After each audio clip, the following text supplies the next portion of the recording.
যে অথরিটি জনগণ কর্তৃক ম্যান্ডেট প্রাপ্ত নয় সে অথরিটি তো বৈধতা হারায়। কনস্টিটিউয়েন্ট পাওয়ার হচ্ছে জনগণের সার্বভৌম ক্ষমতা, সেটা তিনি বলেছেন কনস্টিটিউয়েন্ট পাওয়ার অ্যান্ড কনস্টিটিউটেড পাওয়ার। এটা তাত্ত্বিক নয়। কনস্টিটিউয়েন্ট পাওয়ার হচ্ছে জনগণের সার্বভৌম ক্ষমতা। আমরা তো জনগণকে বাদ দিয়ে যে বারবার জনগণ জনগণ করি, জনগণকে বাদ দিয়ে কোনো অথরিটি হতে পারে কি না। যে অথরিটি জনগণ কর্তৃক ম্যান্ডেট প্রাপ্ত নয় সে অথরিটি তো বৈধতা হারায়। আর জনগণ তো যখন দুইভাবে তাদের মতামত দিতে পারে, এবং এখানে একটা তফাৎ আমরা করে নিতেই পারি, এটা নিয়ে একটু বিতর্ক আছে দেশে। রাষ্ট্রবিজ্ঞানের ছাত্র হিসেবে আমি এই জিনিসটা পরিষ্কার করতে চাই। সেটি হচ্ছে একটা স্রষ্টা, একটা সৃষ্টি। জনগণ সৃষ্টি করে, কারণ জনগণ হচ্ছে সার্বভৌম ক্ষমতার মালিক।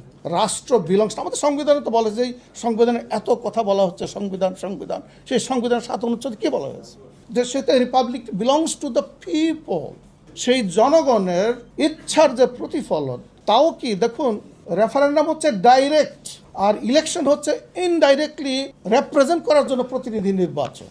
এবং রেফারেন্ডাম হচ্ছে ইস্যু, এবং সেই ইস্যুগুলো সাধারণ ইস্যুও না। যখন সাংবিধানিক ইস্যু হয়ে দাঁড়ায় তখন তার যে মৌলিক, তার যে ফান্ডামেন্টাল ইম্পর্টেন্স, এটা তো আরও উপরে হয়ে দাঁড়ায়, কারণ তার উপর ভিত্তি করে সব কিছু হবে।